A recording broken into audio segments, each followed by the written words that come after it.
Warahmatullahi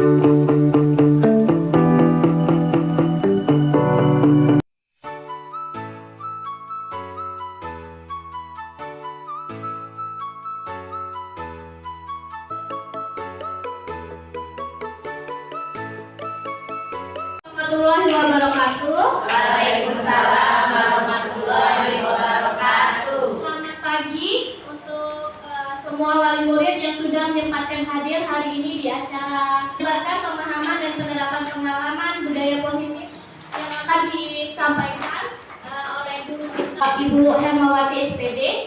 Ya, sebelum kita memulai acara kita hari ini, baiknya kita memulai acara kita dengan melafazkan Bismillah. Bismillahirrahmanirrahim. Baik, acara yang kedua adalah kata seputar dari kita, Ibu Konira SPD. Pada Ibu Konira kami persilakan.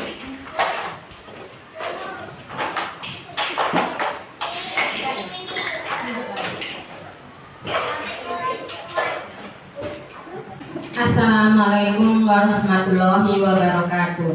Waalaikumsalam warahmatullahi wabarakatuh. Selamat pagi, salam sejahtera untuk kita semua.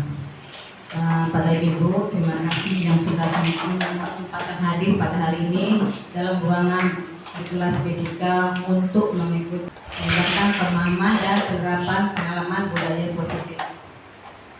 Terima kasih sekali Ibu ya sudah hadir pada hari ini.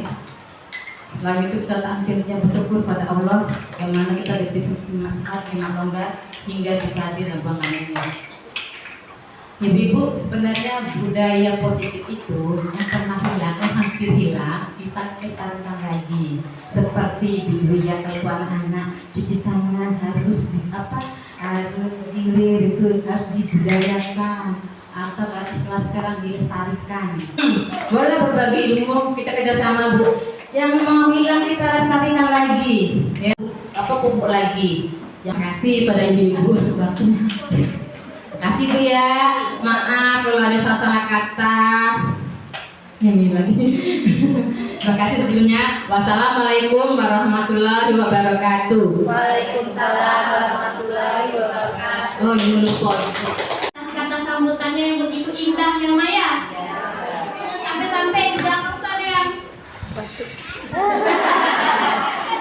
Oke, poin inti dari Konira tadi sampaikan kan di kata sambutannya Maya bahwa emang anak itu berada di golden age ya, di golden age. Jadi 6 sampai 8 tahun. Jangan lupa mah, walaupun sudah SD tetap boleh main. Tadi mentang-mentang SD lesnya tambah kenceng ya.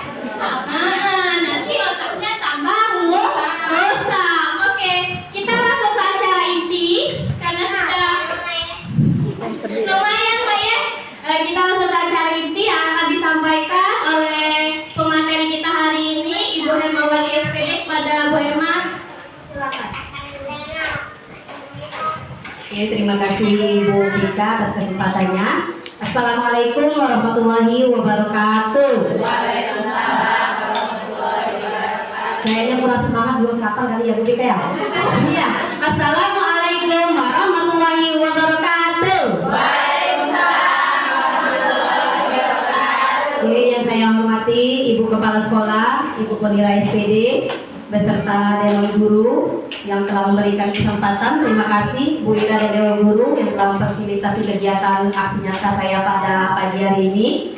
Yang saya hormati wali-wali murid yang bisa ikut bergabung dalam kegiatan kita, ya, kegiatan diseminasi budaya positif di sekolah TK Negeri 2 Salam Kelapa Kabupaten Banyuasin bersama saya Ibu Hermawati SPD, calon guru penggerak angkatan 9.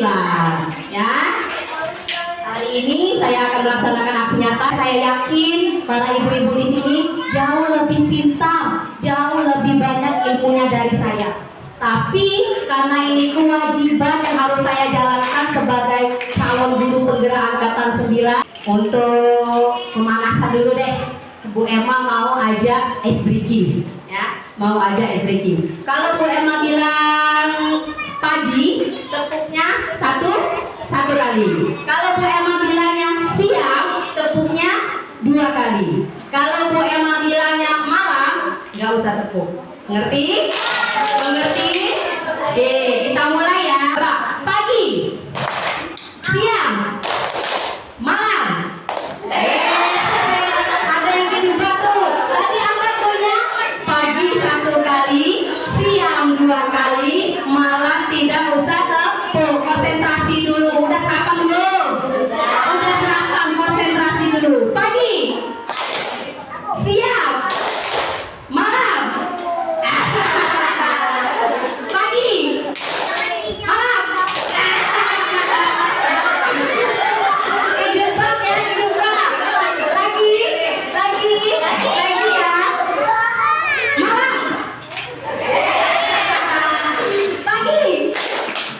Pagi berapa? Pagi. Oke.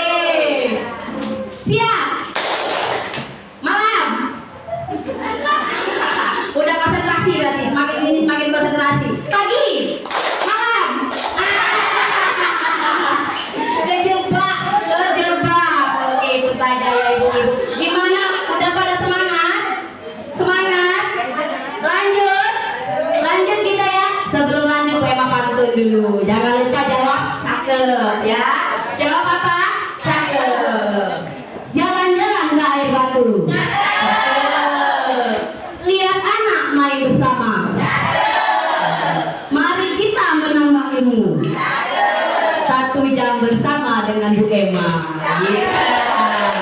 Siap kita masuk ke materi kita? Masih semangat? Kita ini dulu. Oke, udah lihat di sini, Ma? Sebelum Bu Emma masuk, Bu Emma perkenalkan dulu, ya. Ini ada Ibu Eni Mariati, ya, pendamping saya, pengajar praktek saya selama mengikuti calon guru penggerak angkatan 9. Di sini ada Bapak Marwan MPD, itu fasilitator saya yang memberikan saya ilmu selama mengikuti calon guru penggerak angkatan 9. Kita kembali lagi ke lektor. Oke, budaya positif. Pernah dengar budaya positif? Pernah dengar budaya positif? Belum pernah. Kalau belum pernah, Bu Emma tanya dulu deh. Budaya positif itu apa budaya positif? Apa? Oke. Jawab. Budaya positif apa? Budaya yang mengajarkan yang baik-baik. Budaya yang mengajarkan yang baik-baik. Ada lagi budaya positif apa? Budaya positif. Sebelum Bu Emma masuk ke materinya, apa lagi? Benar sekali tadi. Budaya mengajarkan hal yang baik-baik. Ada yang mau nambahin lagi? Budaya positif?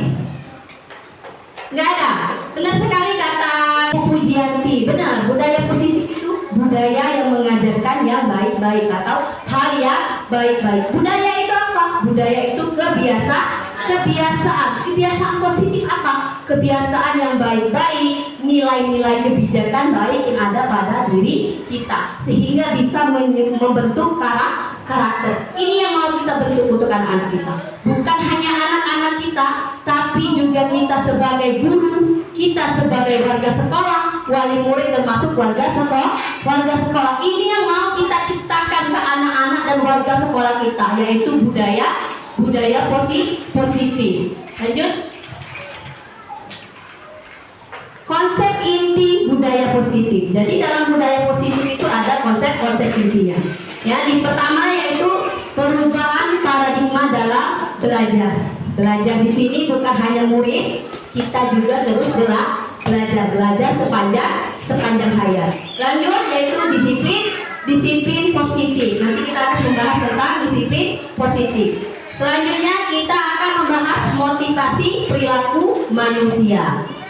Selanjutnya lagi yaitu yang akan kita bahas pada kegiatan ini kebutuhan dasar manusia. Yang selanjutnya posisi kontrol restitusi atau posisi kontrol kita sebagai guru. Jika kita orang tua, maka posisi kontrol kita sebagai orang tua.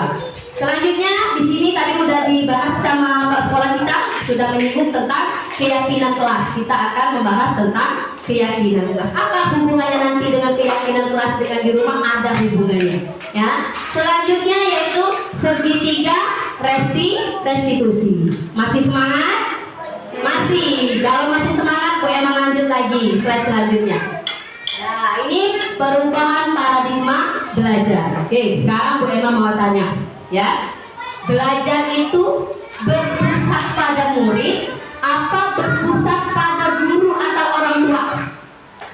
Guru dan orang tua. Oke, berpusat pada guru dan orang tua. Ada yang mau menambahkan lagi? Berpusat pada siapa? Masih semuanya orang tua. Oke, kita bahas lebih dalam. Katanya pembelajaran itu berpusat kepada orang tua. Kalau orang tua yang menjadi pusat, biasanya orang tua bisa apa? Egois. Nah, ayo tulis. Nah, bisa tanpa memikirkan bahwa anak itu tertekan, bahwa anak itu tidak suka. Itu yang terjadi kalau berpusat kepada orang tua. Orang tua yang mengendalikan anak tanpa memikirkan apakah anak suka, apakah anak mau, enggak. Yang penting kamu bisa nulis, kamu bisa baca, gitu ya. Biasanya kita sebagai orang tua. Padahal tadi udah disinggung oleh kepala sekolah kita, masa kecil, masa apa? Golden age tadi ya Bu Pika? Itu namanya masa bermain, ya. Oke, perubahan paradigma belajar. Tadi pembelajaran itu dirancang berdasarkan prinsip pembelajaran yang terdiferensiasi. Apa itu terdiferensiasi? Yaitu berpusat pada anak. Jadi mulai hari ini ganti, ya, pemikirannya diganti, bukan berpusat pada guru atau berpusat pada orang tua, berpusat kepada anak, ya, sehingga setiap siswa belajar sesuai dengan kebutuhannya. Yang harus kita perhatikan itu kebutuhan anak. Di sini sesuai dengan kebutuhan tahap perkembangannya itu untuk mewujudkan profil pelajar Pancasila. Pernah dengar profil pelajar Pancasila? Ya, sekarang memang lagi digaung-gaungkan oleh pemerintah kita, yaitu ya ini profil pelajar Pancasila. Ini yang mau kita wujudkan kepada anak-anak kita. Apa saja itu isinya profil pelajar Pancasila? Yang pertama, beriman dan bertakwa kepada Tuhan Yang Maha Esa. Bu, senang nggak kalau punya anak yang soleh dan soleha yang kata anak Bu? Senang kan? Nah, ini yang mau ditumbuhkan oleh pemerintah kita. Tujuan pendidikan Indonesia sekarang ini. Karena kenapa? Semakin kesini, semakin akhlak anak kita semakin merosot. Benar kata Bu Ira tadi, contoh kecilnya saja dalam antri. Masih mau serobot-serobotan mau duluan. Ini yang mau kita bentuk karakter anak berdasarkan profil belajar Pancasila. Yang selanjutnya berakhlak mulia. Anak kita sopan santun, seneng nggak Bu? Kalau dengar anak kita ngomong nggak keluar, gimana rasanya? Jengkel. Apalagi kalau dengar anak tetangga. Anak tetangga itu apa dia dari apa? Bener kayak gitu. Ya, bisa. Tadi kamu yang merah. Nah, biasanya kayak gitu kan? Ini yang mau kita bentuk ke depan. Berakhlak mulia, sopan santun sama orang tua, sopan santun sama tetangga, sopan santun sama guru, ya. Selanjutnya berkebinekaan global. Kenapa pemerintah mengutamakan kebinekaan global? Karena kita Indonesia terdiri dari macam-macam suku, macam-macam ras, dan macam-macam agama. Di air batu aja ada berapa agama? Ya, di TK kita aja ya, Bu Pika ya, berapa? Ada berapa agama tahun ini? Sungguh unik sekali. Tahun ini kita mendapatkan banyak agama. Ada agama Islam, ada Kristen, ada Buddha ya, Bu Pika ada Buddha. Itu Buddha beragam tuh dari agama aja. Di air batu ada orang apa saja? Orang Jawa, orang apa lagi? Hah? Orang Malaysia? Orang Medan, ada orang Medan, orang apa lagi? Orang Padang. Itu semua punya kultur, punya asal budaya masing-masing dan punya kebiasaan masing-masing. Orang Jawa ngomongnya lemah lembut. Ketemu kita kalau masak kayu, seram kayak gue emang ngomong aja tak marah terus, padahal tidak marah. Ini yang mau kita ini berkebinekaan global, saling menghargai kultur-kultur yang ada di Indonesia. Selanjut mandiri di sini sendiri. Kalau guru mandiri dalam arti guru di sini misalnya nggak perlu disuruh ikut lagi seminar, datang Bu, ada kepala sekolah, aku nak ikut di kelas di sana.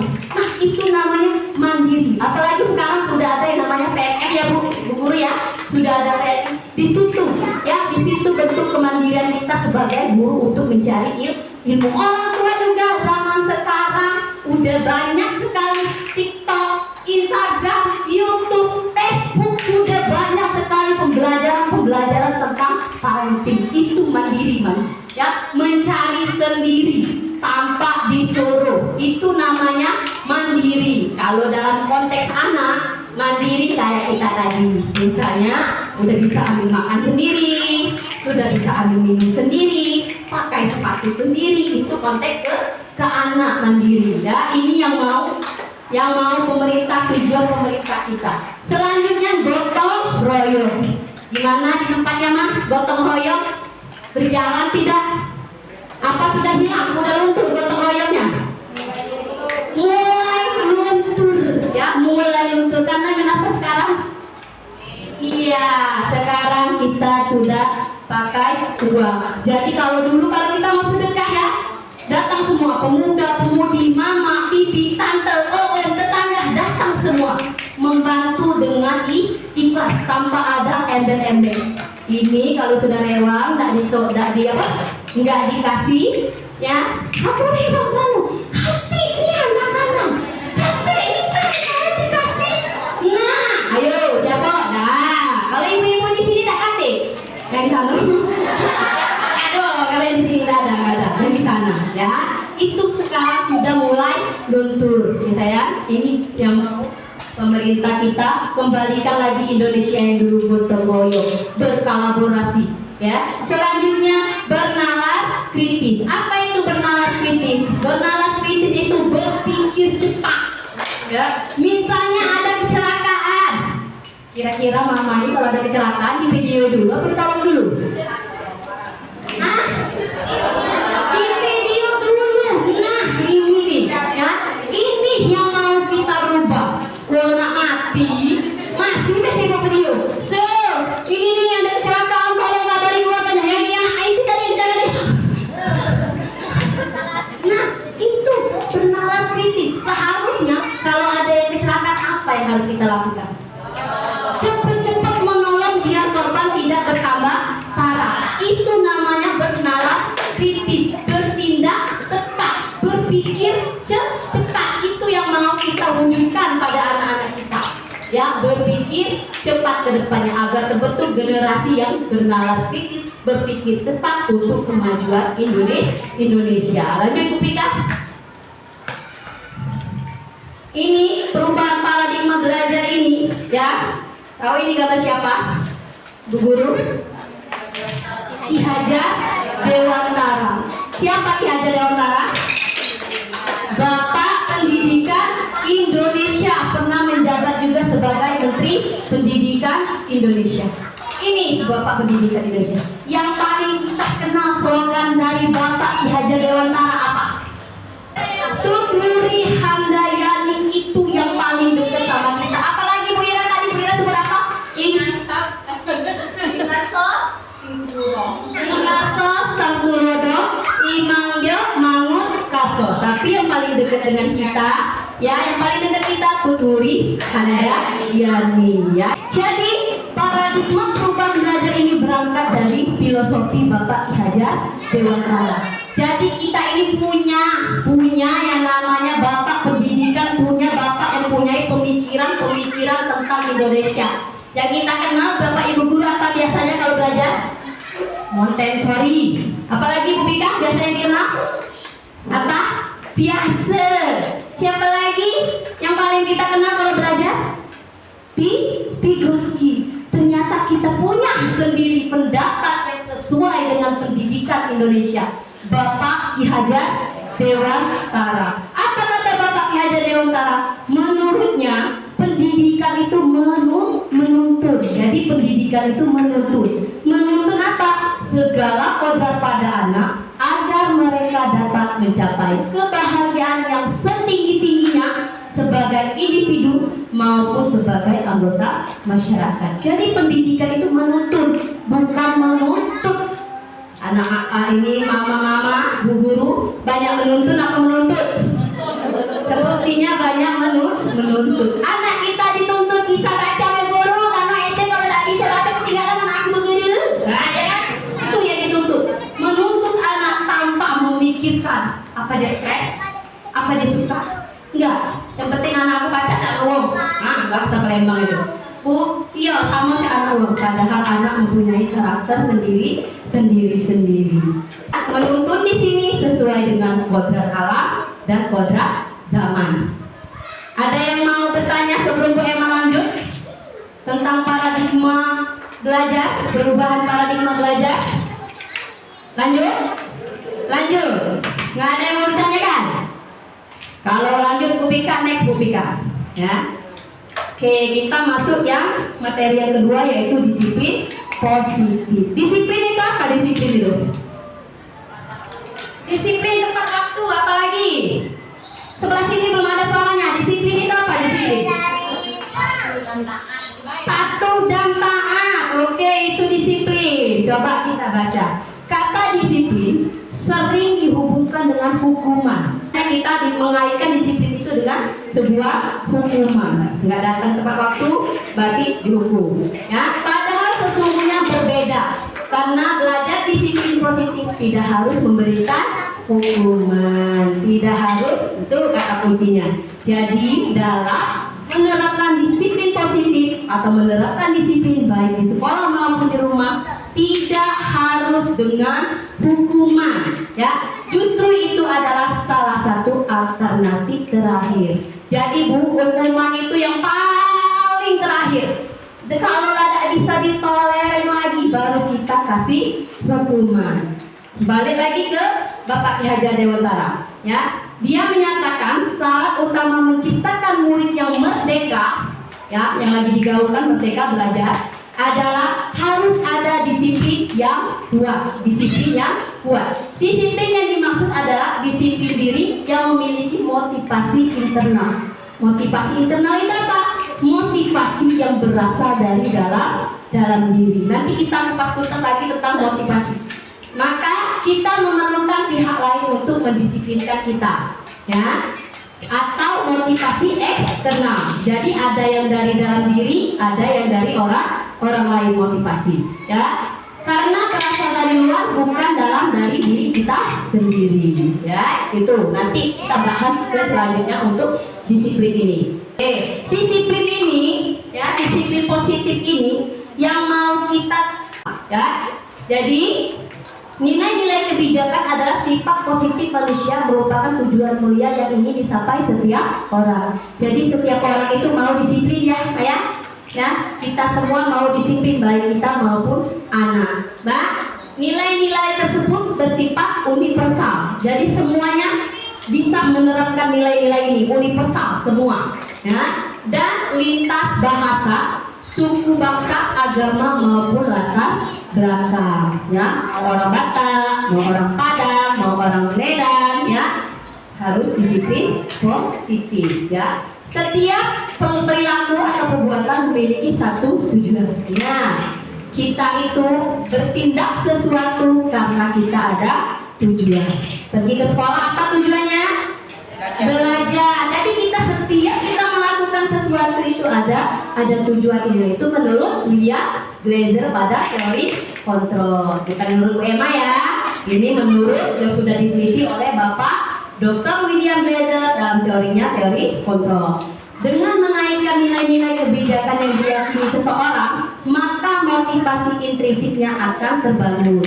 Tujuannya untuk membangun motivasi dalam diri, ya, sehingga menggerakkan motivasi dari dalam untuk mencapai tujuan yang mulia. Jadi tujuan disiplin positif tadi untuk mencapai tujuan yang mulia. Nilai-nilai kebijakan yang ingin dicapai oleh Indonesia yaitu tadi sesuai dengan profil belajar Pancasila yang sudah Bu Emma jelaskan tadi. Beriman dan bertakwa kepada Tuhan Yang Maha Esa dan berakhlak mulia, mandiri, bernalar kritis, berkebinekaan global, gotong royong dan kreatif. Lanjut kita. Oke, kembali. Tadi sudah Bu Emma singgung masalah motivasi perilaku manusia. Jadi setiap kita bertindak itu karena ada motivasi yang mendorong kita. Entah itu untuk menghindari ketidaknyamanan atau hukuman. Pernah tidak mau ngerjain PR karena takut apa? Waktu zaman sekolah takut dihukum. Berarti motivasinya karena takut dihukum. Itu motivasi. Ada yang memotivasi kita. Selanjutnya, untuk mendapatkan penghargaan atau nilai dari orang lain. Pernah nggak kayak gini nih? Nah, aku nih mau ngerjain karena guru aku lagi lihat sih, aku nak rajin. Pernah nggak kayak gitu? Ya? Iya, karena dilihatin, karena nanti kalau aku ngerjain bagus dipuji sama ibu guru. Nah, benar nggak? Karena mau dapat penghargaan. Misalnya kayak ikut lomba deh. Kenapa ikut lomba? Kenapa? Karena mau apa? Mau juara. Targetnya juara 1. Kalau tidak 1 juara umum, dapat telo pialanya. Nah, itu targetnya. Itu karena mau mendapatkan penghargaan tadi. Ya, untuk menjadi orang yang mereka inginkan dan menghargai diri sendiri dengan nilai-nilai yang mereka percaya. Gini contohnya. Mama, ibu guru pakai helm karena apa? Karena ada polisi. Karena ada polisi berarti masih motivasinya eksternal. Karena ada polisi takut dihukum. Yang mau kita tumbuhkan tuh yang ini, motivasi internal. Coba pakai helm walaupun dari depan ke sini. Kenapa? Biar kenapa? Untuk aman. Untuk apa lagi? Keselamatan. Itu nilai yang mau kita tumbuhkan. Kita pakai helm bukan karena mau takut sama polisi, karena kita punya alasan pribadi. Karena kalau dengan pakai helm aku terjatuh, kepala tak pecah. Jadi untuk menjaga keselamatan ini yang mau kita tumbuhkan dengan anak kita. Anak kita datang ke sekolah mau apa? Ya, dia maunya belajar, maunya senang-senang. Bukan karena nak ketemu guru yang cantik. Nah, berarti itu motivasinya masih dari eksternal atau orang lain. Jadi motivasi itu ada 2. Motivasi eksternal, ya, untuk menghindari tadi hukuman dan untuk mendapatkan penghargaan. Motivasi internal untuk menghargai diri sendiri atau motivasi yang berasal dari dalam diri. Selanjutnya, sebaiknya hindari hukuman dan pemberian penghargaan yang berlebihan agar meminimalisir motivasi eksternal dari diri manusia. Loh, Bu, apa tidak boleh kasih penghargaan? Kita next, kenapa tidak boleh kasih penghargaan? Ya, kita hindari dulu kasih penghargaan. Coba lihat di sini. Konsep disiplin dengan identitas gagal. Ya, identitas gagal itu ada hukuman dan penghargaan. Biasanya kalau hukuman itu sifatnya apa itu? Menyakitkan. Kalau hukuman coba. Itu zaman dulu. Sekarang nggak berubah. Bu guru nggak ada lagi yang nyubit bu guru ya? Apa masih ada yang nyubit bu guru? Ada lagi? Rekan negeri 2? Alhamdulillah kalau nggak ada. Berarti hukumannya nggak ada lagi. Ya, membuat tidak nyaman. Biasanya orang yang dihukum itu merasa tidak pernah dihukum waktu sekolah. Nah, sama. Ya, Bu Emma juga pernah diketok. Ya, rasanya tidak nyaman sekali menetes air mata. Ya, zaman SMP malu. Kita malu, itulah sebabnya tidak nyaman. Murid jadi takut. Bu guru, kira-kira kalau murid dihukum, muridnya jadi apa deh? Takut apa senang Bu guru? Takut. Hukuman itu sifatnya memaksa. Kita terpaksa menerimanya, ya, karena tadi sudah diketok terima mobile. Ini memang salah aku ini sudah jadi pasrah, jadi ya sifatnya memaksa. Suka tidak suka terima saja. Selanjutnya, murid menyembunyikan kesalahan. Ini nih, ya, banyak yang di remaja kita sekarang. SD lompat dari lantai 3 kalau nggak salah, Bu Emma dengar. Nggak tahu masalahnya apa, tidak tahu masalahnya apa, tahu-tahu lompat sudah meninggal di tempat. cepat. Karena kenapa? Karena seringnya dihukum. Ya, yang punya anak remaja, ini nih, hindari hukuman karena anak jadi tidak mau terbuka sama kita. Misalnya terutama anak perempuan, dia mengalami pelecehan, takut dimarah, itulah anjingan. Ayo tuh bro, dari dikit. Seharusnya dia mau cerita, karena kita sudah cut tadi, kita sudah marah-marah tadi, dia jadi, daripada aku ngomong sama mama, aku ujung-ujungnya dimarah, lebih baik aku diam saja. Akhirnya melamun, bunuh diri. Itu kebanyakan sekarang para remaja kita. Miris sekali dia ceritanya, ya, di Facebook, di TikTok dan sebagainya, di TV, ya, sering-sering anak ini mama-mama ini ke Facebook deh kayaknya, ya, miris sekali dia sekarang, ya. Kenapa tidak boleh menghukum? Karena murid menjadi rendah diri, ya, jadi tidak percaya diri dianya, ya. Selanjutnya penghargaan. Penghargaan bagus Bu. Kalau anak kita juara 1 kasih hadiah, kan bagus Bu, jadi dia tambah semangat. Iya, dari 10 anak palingan yang kayak gitu cuma 2 yang menghargai. Kenapa? Contoh kayak gini nih. Nah, besok kalau kamu juara 1, mama kasih HP. Wah, semangatlah anaknya ini belajar. Pokoknya aku dapat HP. Jadi motivasinya tadi motivasi apa itu? Eksternal. Motivasinya bukan dari dalam dirinya, karena mau dapat HP. Akhirnya dia belajar siang, malam, pagi, sore, dah makan lagi, dah tidur lagi, belajar nak dapat HP tadi, dia juara 1. Tiba hari hanya anak tersebut ternyata juara 2. Pas dilihat, kenapa sih aku juara 2? Kata mamanya nggak juara 1, nggak jadi kasih penghargaan. Dong anaknya, ya, anaknya jadi kecewa. Tadi perjanjian kita penghargaan, ya, bagus loh di otak kita kasih penghargaan tadi. Dia penasaran, apa bedanya aku nih dengan kawan aku yang juara 1 nih, sama si Puji nih. Kok Puji pacak juara 1? Lihat tadi loh. Ternyata pasti dia rapatnya cuma beda matematikanya 0,0001.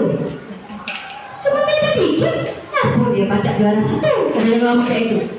Kok aku juara 2? Padahal aku udah kelas siang malam belajar, kata dia tadi. Akhirnya anak tersebut kecewa. Males belajar lagi. Masih tetap juara 2. Kalau cuma kalah di matematika 0,01, tidak jadi juara 1. Jadi sedikit sekali anak yang termotivasi karena penghargaan tadi. Banyaknya kecewanya namanya penghargaan tadi. Pernah tidak ikut lomba, sudah menghayal aku juara minimal 3 besar. Tiba-tiba waktu pengumuman yang diumumkan tidak masuk nama kita. Ya, pernah tidak kayak gitu? Rasanya kecewa, apalagi kalau dijejerkan misalnya hasil mewarnai, ya, perasaan bagusnya punya aku dari punya dia, kok bisa dia juara 1? Pernah nggak kayak gitu? Pernah, ya. Akhirnya kita kecewa tidak mau lagi ikut lomba, ya, tidak efektif, ya. Nih yang tadi masalah ya, tidak mau lagi ikut lomba, mematikan kreativitas. Seharusnya tadi yang ikut lomba mewarnai tadi semangat, makin hari semangat terus belajar, berkreativitas terus menerus. Karena dia sudah kecewa, tak menang tadi, lesu. Ini makanya nggak mau lagi ikut lomba besok, karena ini mematikan kreativitas, ya, merampas hak untuk menghargai diri sendiri. Tadi motivasi eksternal, dia tidak mau mengerjakan itu bukan dari diri dia, karena ada penghargaan tadi. Lanjut. Penghargaan ini ada hukuman dan konsekuensi, ya. Kalau hukuman tadi sesuatu yang menyakitkan harus terjadi, membuat anak sakit fisik maupun sakit hati. Nah, yang sakit hati ini susah untuk diobati, ya, untuk jangka waktu yang panjang, ya. Anak membenci kedisiplinan karena hukuman tadi sifatnya memaksa, mendorong anak menyakiti diri sendiri. Konsep diri yang buruk, anak belajar untuk menyembunyikan kesalahan, marah rasa bersalah, dipermalukan, merasa tak dihargai melalui hukuman tadi. Ada yang lebih baik dari hukuman, yaitu konsekuensi. Apa itu konsekuensi? Apa? Dampak. Apa lagi? Konsekuensi. Sebab, akibat. Ada sebab, ada akibat. Itu yang namanya konsekuensi. Apa tujuannya konsekuensi? Sesuatu yang harus terjadi, ya. Membuat anak merasa tidak nyaman dalam waktu jangka pendek. Anak merasa dihargai. Stimulus adalah tanggapan, mendorong agar anak mudah menyesuaikan diri. Boleh kasih contoh di konsekuensi. Ini ada air di atas meja, airnya tumpah. Kalau air tumpah harus diapain? Harus dilap. Itu konsekuensinya. Penyebabnya air tumpah, konsekuensinya harus dilap. Jadi ada konsekuensi, ada sebabnya, ya. Jadi untuk marah dengan anak itu jangan asal menghukum, cari dulu sebabnya, baru kita buat akibatnya. Ini loh nak, melawan orang tua akibatnya ini, ya. Itu yang harus kita tumbuhkan. Datang terlambat. Kalau datang terlambat konsekuensinya apa? Misalnya dari sekolah, ya. Misalnya datang terlambat karena kamu sudah datang terlambat, kamu harus tinggal di kelas dulu. Konsekuensinya tinggal di kelas dulu untuk mengikuti pembelajaran yang tertinggal. Itu namanya konsekuensinya. Ada sebab, ada akibat. Jadi kita tidak menghukum, ya. Kita tidak menghukum, kita gali dulu biar anak menyadari. Kamu melakukan ini akibatnya, ya. Ini tujuannya. Konsekuensi. Lanjut Bu Pika. Oke, kita ada pertanyaan. Ini konsekuensi atau hukuman? Ya ingat ya, konsekuensi itu ada sebab, ada akibat, ya. Mencatat 100 kali di dalam buku kalimat "saya tidak akan terlambat lagi karena terlambat ke sekolah". Konsekuensi atau hukuman? Hukuman. Kenapa itu hukuman? Karena ya? Karena terlambat sekolah. Terus apa lagi? Disuruh mencatat 100 kali. Seharusnya terlambat sekolah tadi apa? Disuruh tinggal di kelas dulu, mengikuti pembelajaran yang tertinggal. Kalau 100 kali itu tidak ada alasannya. Apa alasannya langsung catat 100 kali? Ya, tidak ada alasannya. Berarti ini sifatnya hukuman. Lanjut. Lari mengelilingi lapangan basket sebanyak 2 kali karena terlambat ke sekolah. Hukuman, benar. Kenapa dia bersifat hukuman? Lari berarti sifatnya menyakitkan, ya Ma? Ya, kita udah pada pinter mama aku di sini sama Bu Guru. Murid diminta untuk push up 15 kali karena tidak menggunakan masker ke sekolah. Hukuman. Kenapa dibilang hukuman? Seharusnya suruh beli, pinter. Seharusnya suruh beli, kasih alternatif. Kalau sudah dikasih alternatif baru konsekuensi, ada konsekuensinya. Mengganti kertas tugas teman yang telah dicoret-coret. Konsekuensi, karena dia sudah mencoret harus ganti. Selanjutnya, lari mengelilingi lapangan basket 2 kali karena terlambat 10 menit untuk belajar di PJOK, pelajaran olahraga. Hukuman atau konsekuensi? Hukuman. Iya, ada yang konsekuensi? Iya, bisa dua ini Mah. Bisa konsekuensi, bisa hukuman. Kalau dia pembelajaran itu pembelajaran PJ olahraga saat dia lari mengelilingi, emang ada pembelajaran lari karena dia terlambat, ya bisa konsekuensinya dia mengelilingi lapangan. Itu kalau pembelajaran lari. Terus bisa juga hukuman jika itu bukan waktu pembelajaran lari tadi. Bisa konsekuensi, bisa hukuman. Sejauh ini udah mengerti konsekuensi dengan hukuman? Mengerti penghargaan? Sudah mengerti? Mengerti. Bu Guru lanjut. Jadi kita hidup ini punya kebutuhan. Ya, ada 5 kebutuhan dasar kita menurut Dr. William Laser. Coba kita lihat benar tak kebutuhan menurut William Laser ini menurut untuk kebutuhan kita. Yang pertama, bertahan hidup. Benar nggak ini bertahan hidup? Contohnya bertahan hidup itu makan, minum, tempat tinggal, ya, kendaraan itu untuk bertahan hidup. Makan untuk apa? Makan untuk apa? Hidup. Kalau udah makan, mati. Nah, makanya kebutuhan kita itu untuk bertahan hidup. Selanjutnya, kebutuhan akan kasih dan sayang atau diterima. Ya, kebutuhan kasih sayang. Kita itu semuanya butuh kasih sayang, butuh penghargaan, butuh apa tadi? Rasa kasih dan diterima. Nah, ini nih contohnya nih. Ya, saat nikah sama suaminya itu kenapa? Karena cinta, benar, karena cinta. Karena tadi kenapa dia?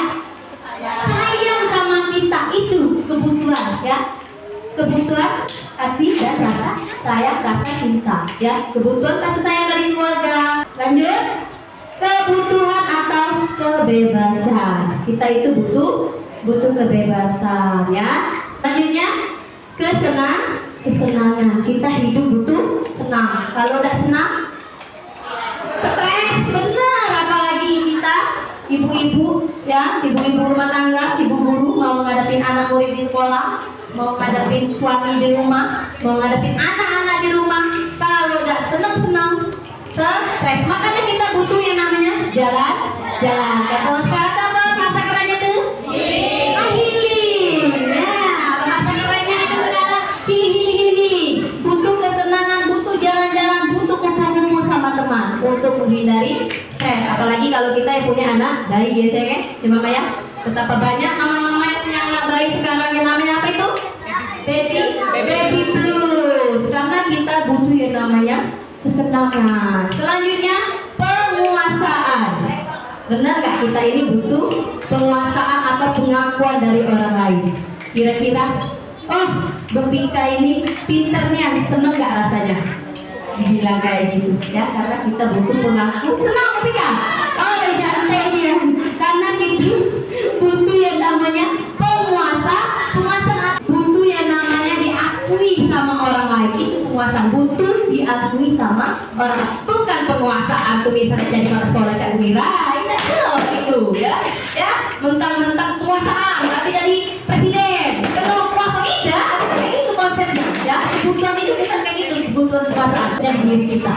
Kita butuh pengakuan dari orang lain atau penghargaan dengan apa yang sedang kita lakukan. Ya.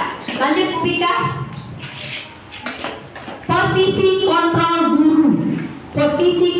guru. Ya. Kalau di rumah berarti posisi kontrol orang tua. Ini namanya posisi kontrol itu. Pertama ada posisi penghukum. Ingat, penghukum tadi apa katanya? Pilihan terakhir kalau tidak bisa ditolerir lagi. Gimana penghukum ini? Biasanya orang sebagai penghukum bertindak sebagai penghukum, matanya akan melotot, ya, suaranya tegak, badannya sangar, muka sangar, itu biasanya penghukum, ya. Disertai tindakan-tindakan yang menyakitkan, itu penghukum. Lanjut, membuat rasa bersalah, ini posisi kontrol kita. Pernah tidak kepada ponakannya, ya, guru pada anaknya, pernah tidak? Ayo anak, ikuti anak, kasihan anak, ibu dimarahin kan balik kalau nanti. Pernah nggak kayak itu? Iya, kita membuat rasa bersalah kepada anak kita. Kalau guru ya, ayo anak, benar-benar anak, lagi Bu Emani marah Bu Ira kalau kamu cek ini terus, ya. Pernah kayak gitu? Ayo anak, kasihan anak sama Bu Guru, suara Bu Guru tidak ajar dari tadi, kamu masih beda minum. Nah, pernah kayak gitu? Pernah. Ini namanya membuat rasa bersalah. Kita membuat anak kita merasa bersalah. Apa yang terjadi kalau anak terus dibuat rasa bersalahnya? Apa yang terjadi? Anak tidak percaya diri. Dia tidak bisa mengambil keputusan untuk hidupnya sendiri. Itu yang akan terjadi. Selanjutnya teman. Ya, teman di sini kita memposisikan diri kita sebagai teman anak kita. Biasanya kalau teman-teman gimana sih kalau nggak teman? Ya, curhat ya, iya cerita. Tapi Tapi, nah, ya apa? Ngerumpi ya, ngerumpi sama teman. Tapi posisi kontrol ini ada buruknya, yaitu dia akan mengikuti kita saja saat kita ada. Saat kita tidak ada, maka dia tidak akan mengikuti kita. Kayak ini misalnya, Bu Pika kayak gini. Ayolah Akil, ya, tidak boleh seperti itu lagi. Kalau aktivitas nanti suruh people. Oke, dia turunnya saat ada Bu Pika. Saat ada Bu Eva, dianya kembali lagi loncat-loncat. Terserah dia lah mau apa. Ya, jadi itu kelemahannya. Dia hanya mengikuti satu orang saja yang menurut pandangan dia itu bagus. Itu posisi teman. Selanjutnya posisi pemantau. Apa itu posisi pemantau? Biasanya kalau mantau itu apa itu kita mantau? Mengawasi, melihat saja. Jadi tugas kita melihat, mengawasi, tapi dengan sebuah catatan. Kembali ke konsekuensi, ya, kembali ke konsekuensi. Misalnya kayak gini, Bu Asma, kenapa datang terlambat nak? Kayak gitu ya. Ini Bu, aku tuh ini tadi Bu bangun kesiangan. Ya, karena kamu bangun kesiangan, nanti kamu tahu kan resikonya apa? Iya Bu, tinggal di kelas, tahu dia resikonya. Itu konsekuensi. Jadi ada catatan. Dia ada konsekuensi sebab akibat sebagai pemantau. Jadi dia tidak membuat merasa bersalah, tidak membuat anak itu minder, ya. Pemantau ini, itu tugasnya pemantau. Di rumah juga, ya, ini posisi kontrol kita sebagai guru dan orang tua, karena guru pengganti orang tua di rumah. Selanjutnya manajer. Posisi ini adalah posisi kita berkolaborasi dengan anak kita. Jadi kita berkolaborasi, kita menanyakan mengapa itu terjadi. Selanjutnya kita mencari solusinya ke depan jika terjadi lagi apa yang harus dilakukan. Jadi kita tidak membuat anak merasa bersalah. Kita membuat anak menyadari kesalahannya. Itu posisi manajer. Sekarang Bu Emma tanya, dari 5 posisi kontrol ini, mana posisi kontrol yang menurut kalian yang paling ideal atau paling bagus untuk dilakukan bersama anak kita? Guru? Dari pemantau. Memantau Pika? Memantau. Pika memantau. Ada lagi yang mau nambah? Posisi apa yang paling ideal sebagai kita sebagai seorang guru? Manajer. Oke, ya, benar sekali. Posisi kita yang paling ideal sebagai seorang guru maupun sebagai seorang tua, posisi manajer. Karena di sini kita berkolaborasi sama anak, menyelesaikan masalah bersama sama anak, dibimbing anak, dimunculkan kesadaran dirinya atau kesadaran intrinsik. Kalau di sekolah memang biasanya 2 yang digunakan guru. Enggak salah saya, enggak salah. Ya, tidak salah. Biasanya guru juga suka menggunakan posisi pemantau. Jadi disesuaikan dengan kondisi. Ingat, tapi posisi yang paling terakhir tolong kalau tak bisa jangan digunakan posisi penghukum, karena itu yang paling berbahaya sama membuat rasa bersalah. Jadi kalau seorang guru bisa memposisikan sebagai teman, ya, sebagai pemantau dan sebagai manajer. Ini yang harus kita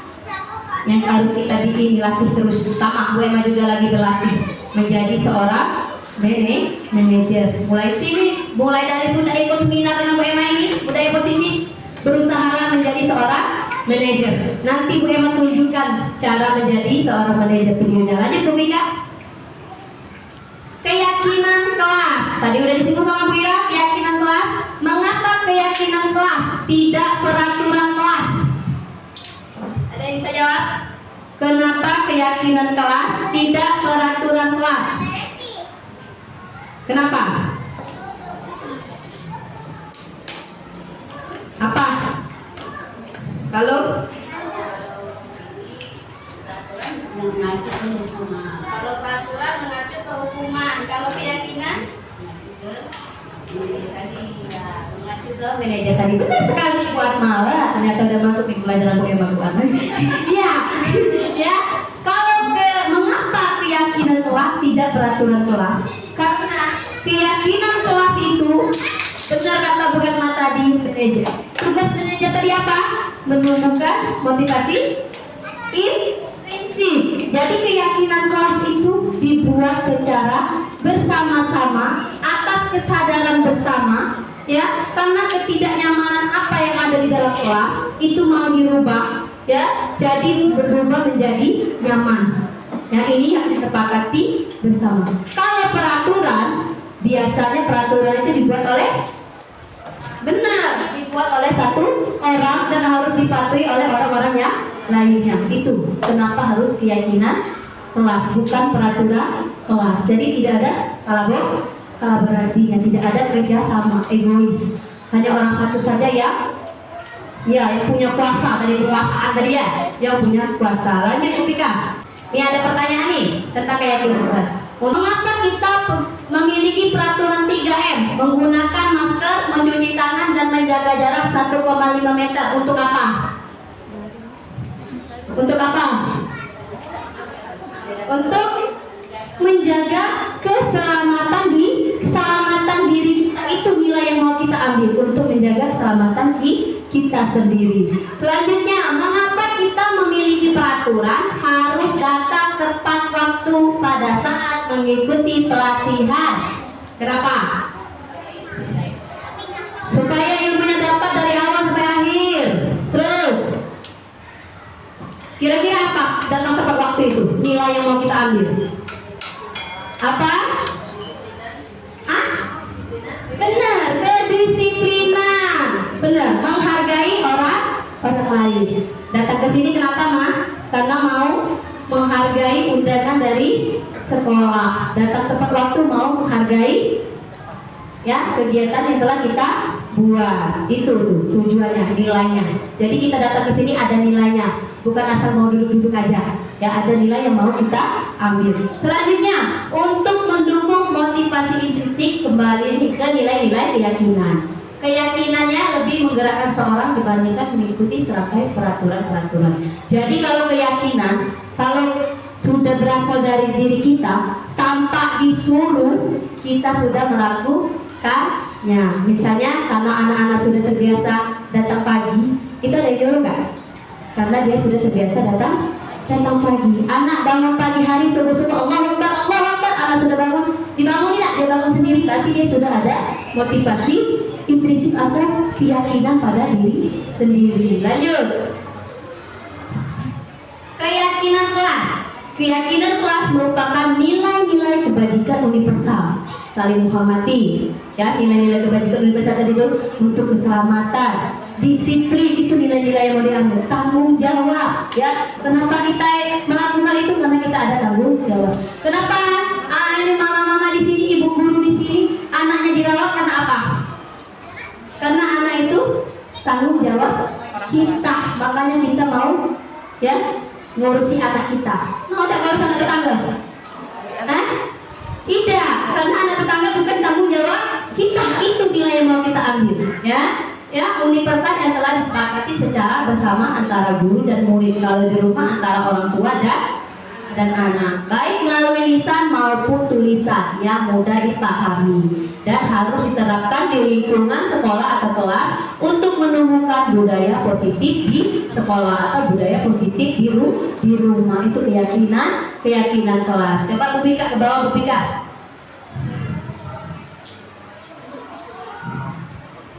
Oke, keyakinan kelas itu cara pembuatan itu berupa pertanyaan universal, dibuat dalam bentuk positif. Jadi kata-katanya positif, tidak ada kata-kata jangan. Kata-kata jangan kita ganti ke kata-kata yang lebih positif lagi. Misalnya, jangan buang sampah di kelas, jangan buang sampah sembarangan, kita ganti, ayo buang sampah, karena buang sampah membuat kelas kita jadi bersih. Jadi kata-katanya lebih indah. Jadi oh iya kalau buang sampah kelas kita jadi bersih. Jadi menghindarkan kata-kata yang kurang positif. Sedikit saja agar mudah diingati, tidak perlu banyak-banyak. 20 liko keyakinan di rumah dibuat sama anak, tidak perlu. Sedikit tapi masuk ke hati. Sesuai dengan kondisi kelas. Jadi sesuai dengan kondisi kelas, dan sekolah agar mudah diterapkan. Jadi tidak ada nanti kalau sudah dari keyakinan kelas naik menjadi keyakinan sekolah. Kesepakatan antara sekolah dan warga-warga yang ada di sekolah, ya. Semua warga kelas atau sekolah dilibatkan saat membuat, ya. Kalau di kelas, guru melibatkan seluruh murid. Kalau di sekolah, kepala sekolah melibatkan seluruh warga sekolah. Siapa saja yang termasuk warga sekolah? Guru, wali murid itu termasuk warga sekolah. Jadi sekolah ini punya kita ya Mak, bukan punya Bu Ira, bukan punya Bu Pika, bukan punya Bu Atma, bukan punya Bu Suko, bukan punya Bu Eva. Tapi kita semua warga sekolah yang sekolah di sini berarti dia sewarga sekolah TK Negeri 2 lanjut Bu Pika. Keyakinan kelas yang telah kami buat bersama kelompok B1 ini sebenarnya kotak sampah sih, karena lupa perintannya jadi kayak gitu gambar kotak sampah. Ya, tapi alhamdulillah anak-anaknya nyambung. Ya, ini keyakinan kelas yang telah kami buat bersama. Anak dipancing. Hari ini kita mau membuat keyakinan kelas ya Nak. Kita jelaskan dulu kepada anak-anak apa itu keyakinan kelas. Ya, jangan kita nggak buat keyakinan kelas. Ayo apa? Nggak ngerti ya Nak. Ya, apa dia guru nih? Ya, pasti mereka iya Bu Emma nih. Keyakinan kelas. Kita jelaskan dulu apa itu keyakinan kelas. Kemarin kami sepakat ini karena P1 masih ada anak yang suka datang terlambat, ada beberapa anak yang suka datang terlambat. Jadi kita mengambil datang tepat waktu biar anak-anak terbiasa. Kalau di SD, kalau di TK oke ya, jam 8 masuk masih pacak kangen siang. Nah, kalau di SD tidak bisa lagi, makanya kita membiasakan anak untuk apa itu? Datang tepat waktu ke sekolah. Apa nilai yang mau diambil di sini? Tepat waktu tadi.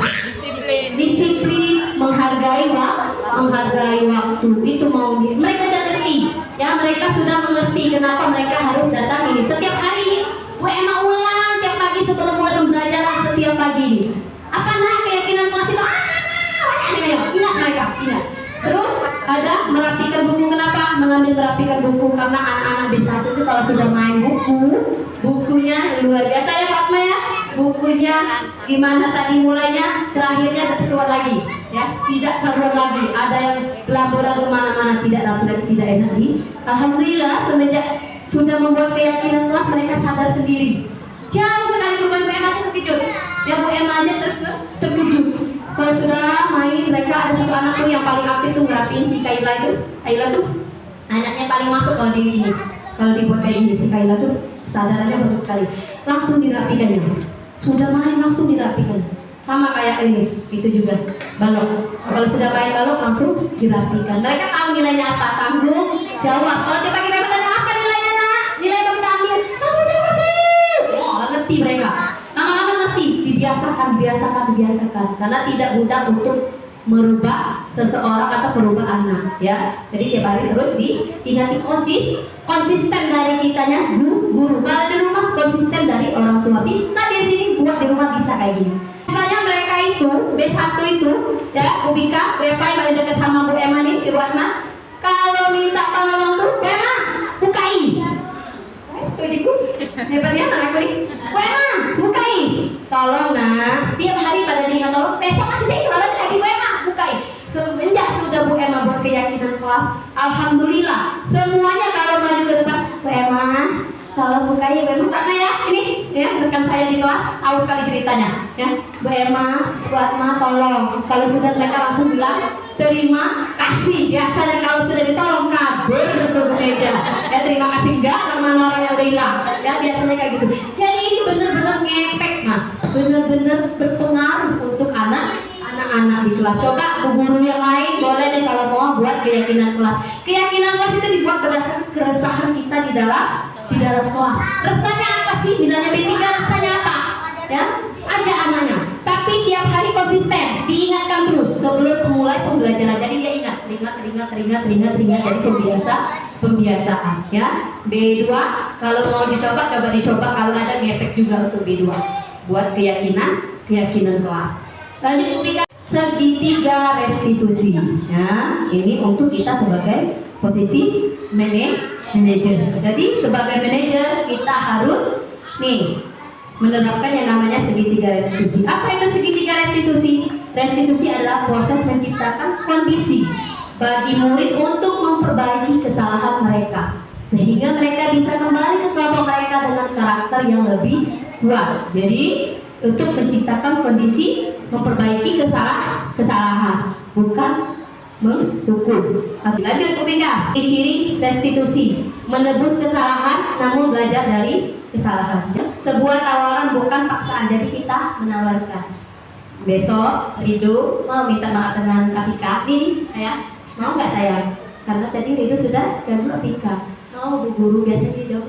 Untuk melihat ke dalam diri. Selanjutnya mencari kebutuhan dasar yang menjadi tindakannya. Nah, tindakannya apa? Nanti penyelesaiannya apa? Fokus pada karakter bukan pada tindakan, ya. Menguatkan dan fokus pada solusi. Jadi mencari solusi ke depannya bagaimana jika itu terjadi lagi. Ada lagi Bu Bika? Oke, ini tahapan atau gambaran segitiga restitusi. Jadi ada tahap-tahapnya. Yang pertama tahap menstabilkan identitas. Ya, jadi kita tanya dulu, kita panggil dulu anak kita panggil dulu kalau di kelas posisinya kayak gini. Kita tanya pelan-pelan dulu. Duh, tadi Rido ganggu Apika ya? Pasti dia jawab, iya Bu. Dia jawab gitu kan? Kebanyakan gitu. Kenapa? Kita tanya. Ini Bu, dia tadi bisa nyubit aku jadi nyubit balik. Kita mewajarkan dulu. Oh iya, wajar sih Nak. Kalau Bu Guru dicubit pasti juga nyubit balik. Ya kan? Wajar kita kan? Anak kira-kira mama-mama kalau digebok balik ya? Nah, gebok balik kan? Jadi kita mewajarkan, wajar itu terjadi. Kalau kita di posisi dia juga pasti melakukan hal yang sama. Jadi kita menstabilkan dulu identitasnya. Jadi anak merasa tidak disalahkan. Oh iya, Bu Guru juga seperti itu berarti kalau dicubit. Males juga. Nah, distabilkan dulu. Jadi dia tidak langsung merasa berhak. Lanjut ke validasi tindakan yang salah. Apa? Kita tanya dulu. Kenapa kamu lakukan itu? Pasti dia ada alasannya. Setiap perbuatan pasti ada alasan. Jadi kita tanya alasannya. Jadi Rido, kenapa kau tuh Rido tadi nyubit Apika? Dia nyubit aku Bu, aku nyubit balik, sakit Bu rasanya dicubit. Pasti dia jawab, kan ada deh jawabannya itu unik-unik, jawaban anak tuh pasti unik-unik ya. Jadi kita tetap, oh begitu ya, jangan nyubit, sakit jangan. Kita tetap dulu, stabilkan dulu diri kita juga sebagai posisi manajer. Ya, oh wajar Nak. Jadi begitu ya Nak ya? Ya Bu Guru. Langsung kita masuk ke ya, menanyakan keyakinan, kembali ke keyakinan kelas tadi Rido. Kira-kira kita yang tadi Rido, tadi yang Rido lakukan itu salah atau benar? Nah, kita gali dulu pikiran dia. Kira-kira perbuatan yang dia lakukan itu salah apa benar? Pasti dia sadar kok, tak mungkin dia ngomong benar. Ya, pasti dia ngomong salah karena dia tahu dia sudah salah dari awal dipanggil. Dia sudah tahu kalau dia itu salah.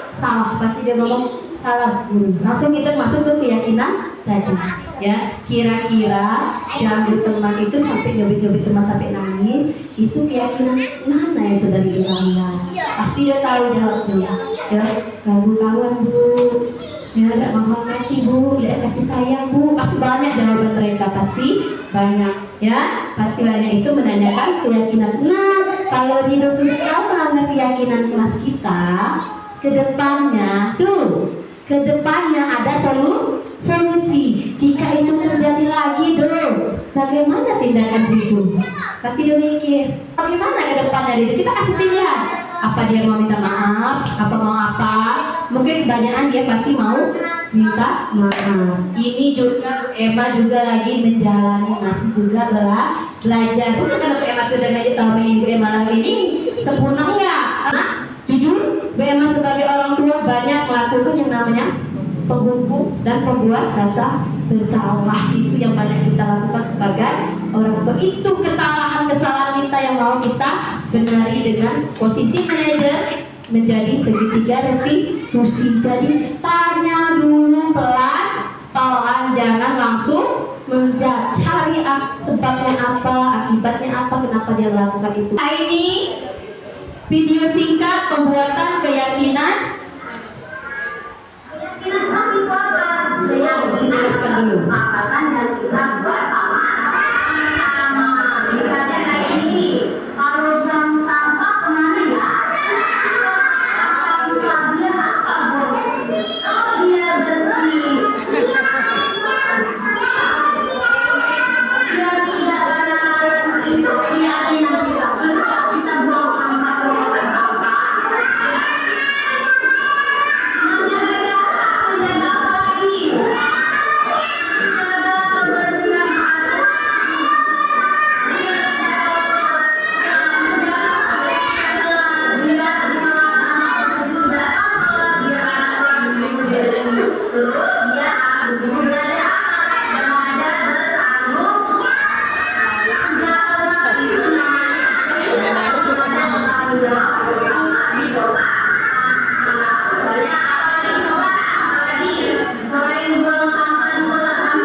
Maju, ayo para guru-guru TK Negeri 2 daftar calon guru penggerak angkatan ke-11 sudah dibuka untuk kemajuan kita bersama. Sebelum Bu Emma tutup, ada yang mau bertanya? Assalamualaikum warahmatullahi wabarakatuh. Waalaikumsalam warahmatullahi wabarakatuh. Saya akan bertanya sama Bu Emma, apa yang dimaksud dengan kodrat alam dan kodrat zaman? Terima kasih Bu Eva, pertanyaan yang sangat bagus sekali. Ya, tadi Bu Eva sudah ya kodrat alam dan kodrat zaman, tapi Bu Eva tidak menjelaskan. Kodrat alam itu apa? Kodrat alam itu sesuai dengan kondisi alam tempat kita tinggal. Ya, kalau tinggalnya di Banjarmasin, nggak usah langsung pembelajaran nanti temanya pantai. Ya, jadi sesuai dengan kondisi alam anak kita. Ya, Banjarmasin terkenal apa sih? Air batu? Batu. Nah, berarti bahasnya batu, karet. Jangan bahasnya pantai, pulau, itu kejauhan sesuai dengan geografis anak. Karena setiap Indonesia itu beda-beda. Ada yang di gunung, ada yang di darat, ada yang di laut. Itu sesuai dengan kodrat alam, mengikuti alam kontur tempat anak kita tinggal, jangan dipaksakan. Kodrat zaman, mengikuti perkembangan zaman. Zaman sekarang sudah zaman apa, Ma? Bu Guru, sudah zaman apa? Zaman abad 21, pembelajarannya sekarang teknologi, lebih mengedepankan teknologi. Sekarang anaknya di rumah lebih sering depan TV apa lebih sering depan HP? Iya, karena sekarang sudah zamannya zaman HP, tidak bisa kita hindari lagi. Tapi dikasih batasan ya, ya 15 menit janji. Makanya buat keyakinan tadi itu ngepek buat keyakinan rumah tadi main HP 15 menit. Nah, kalau lewat 15 menit apa konsekuensinya? Itu ya. Jadi berhubungan. Jadi mengikuti perkembangan zaman. Bukan anak saja yang harus mengikuti perkembangan zaman, kita juga guru harus mengikuti perkembangan zaman. Sekarang zamannya guru penggerak. Ayo ibu-ibu ya, Bu Pika, Bu Eva, Bu Eka, Bu Atma, daftar guru penggerak. Itu zaman sesuai perkembangan zaman. Nggak bisa Bu, kami tidak bisa laptop. Belajar mandiri, kembali lagi kata-kata mandiri, kemauan berasal dari diri. Lama-lama terbiasa, akhirnya bisa ya, dipaksa dulu ya. Ada dulu motivasi dari eksternalnya dulu ya. Eksternalnya tadi karena terpaksa deh ngikuti zaman, lama-lama terbiasa, muncullah keinginan dari dalam diri. Jadi mengikuti perkembangan zaman, berpihak pada murid, buat pembelajaran yang menyenangkan. Bu Eva, cukup? Ikan cepat, ikan gabus. Makin cepat kita balik. Makin cepat, makin bagus. Bu Emma, kalau ada kata-kata yang salah, mohon maaf. Kepada Allah saya mohon ampun. Wabillahi taufiq wal hidayah. Assalamualaikum warahmatullahi wabarakatuh.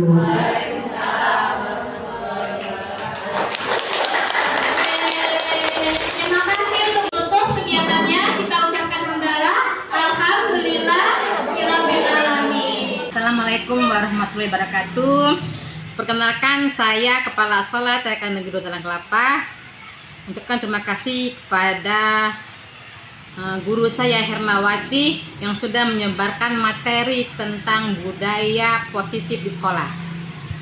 Semoga seluruh warga sekolah, siswa, guru jalankan budaya positif ini secara bersama-sama. Semoga dilancarkan jalan yang ke depan, tetap semangat, dan pendidikan JGP ini harus berjalan dengan sesuai dengan prosesnya. Assalamualaikum warahmatullahi wabarakatuh. Assalamualaikum warahmatullahi wabarakatuh. Perkenalkan, nama saya Eva Agustini, teman sejawat dari Ibu Hermawati. Materi yang diberikan Ibu Hermawati tadi sangat bermanfaat untuk kami di banyak sekolah, sehingga kami dapat mengetahui budaya positif di sekolah. Untuk Ibu Hermawati, semangat terus dalam menjalankan pendidikan calon guru penggerak angkatan 9.